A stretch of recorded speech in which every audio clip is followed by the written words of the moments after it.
Welcome back to another edition of Between Two FARS. I'm Warnike Miller here with Robert Tepfer, one of our premier procurement attorneys with close to 45 years of procurement experience. And he's going to talk with us now. We're going to start a new series to give you some of the very basic on the different contract types, their risks, and their benefits. Before we begin, though, Bob, can you just give us an introduction about the attorney's role in the selection of the contract type? Okay, we don't make that choice. That choice is a business decision. It should be made by the contracting officer or the SSA with the advice of the contracting officer, because they're the business folks, meaning the CO and their organization. What's important in what we do is we advise as to the risk and the long-term impact of those decisions. A lot of times folks make a decision because there's some attribute that they think that it's really great and they want to go with. But if they don't appreciate the impact on contract administration and the decisions that they've made by making that choice, they can make the wrong decision in the long term. So we may step in and effectively say, this contract has these attributes. Are you willing to concede this on that area? Do you want more of this? If you are going to want those things, perhaps this is not the contract that you want. That's the extent of our job. We should know what those impacts are. We should advise them in a timely fashion. And a lot of times you have a procurement or a project office that doesn't fully appreciate the creation phase and doesn't understand the impact, but they certainly know what it is when it comes down to the engineering impact later on. So you want to make sure that you get that clear. All right, so let's find out about some of these risks and benefits and definitions. How about we start with fixed price contracts? Can you define what a fixed price contract is? Yeah, fixed price contracts, the bottom line is that they come in with a bottom line. They tell you what it's going to, cost you, what you're going to pay for it. And that's where it is, and normally they're very subject to competitive pressures, and you effectively select with that price that they offer you as a part of the basis for that selection. Now, what they don't do is they don't break it out by the different cost elements.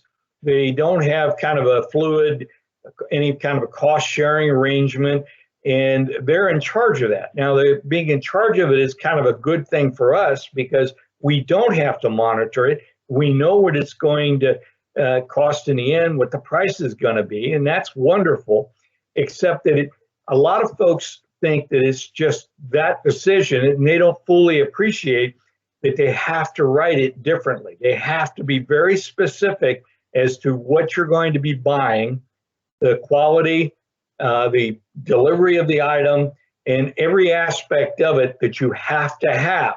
A lot of times folks who write cost contracts that are used to kind of a higher level of description get very frustrated when the contractor comes in, construes it very cheaply, and they'll come into our office, the lawyers, and say, look at this, look what they gave us. This is, it doesn't do what we need. And my response quite often is, you didn't really state what you needed. You weren't specific as to what you had to have, whether or not it be a performance spec, what you need, or a more definitive spec telling them exactly how to do it. And they will either do exactly as you say when you define it, or they will do exactly what you need later, and they will propose accordingly. People get frustrated when ultimately they construe it as cheaply as possible, which is exactly what they're permitted to do. And a lot of times folks say, you need to stand up to this contractor as the lawyer, and the issue is you should have written down what you had to have. Now, there's ways that it can be, written such that the design spec is very specific or the functional spec is very specific. You do both, they better be consistent or you have a problem. If you have a functional spec which can't be accomplished with the design spec, you created a problem for yourself. But the main thing to remember is that if you don't tell them that they have to have it, they're not going to do it. And they shouldn't, because you have to remember they're out to make a living. And if price was a key role in the decision, you told them that. And now that you have that cheaper, proposal, you have to live with it. So I cannot emphasize enough, you have to write a fixed price contract differently than a cost contract.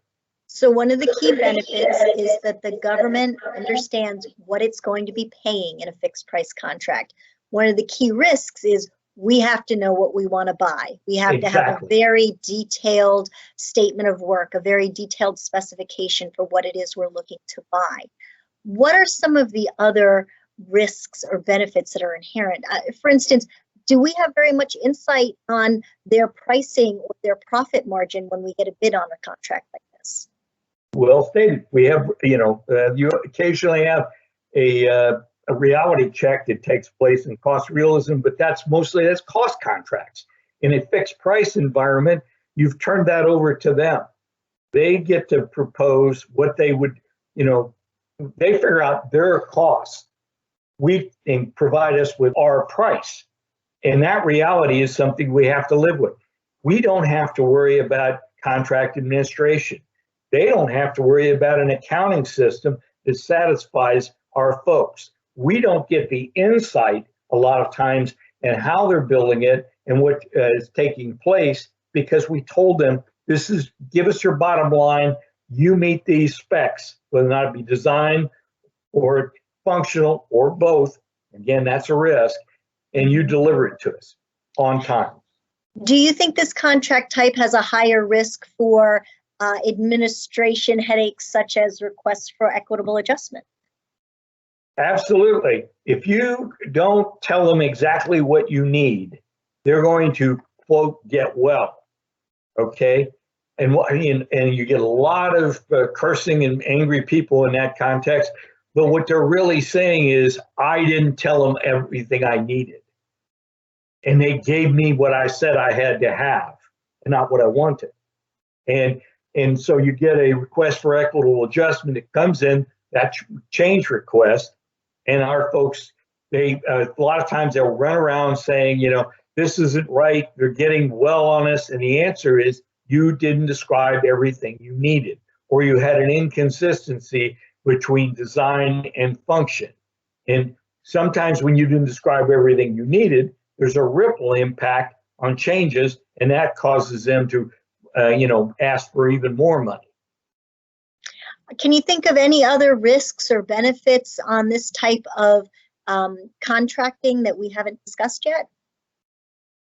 No, I would say that, I'm assuming that you've made the correct choice, that the amount, you've done the work before, you have a history of what it is and what it costs. You don't have any issues with government property that might be late that you don't know about. You don't need to worry about associate contractor issues, those kinds of things. If all those are clear, and particularly when you've purchased it a lot, it's kind of a nice approach from the standpoint, that you get to look at it and buy it as is.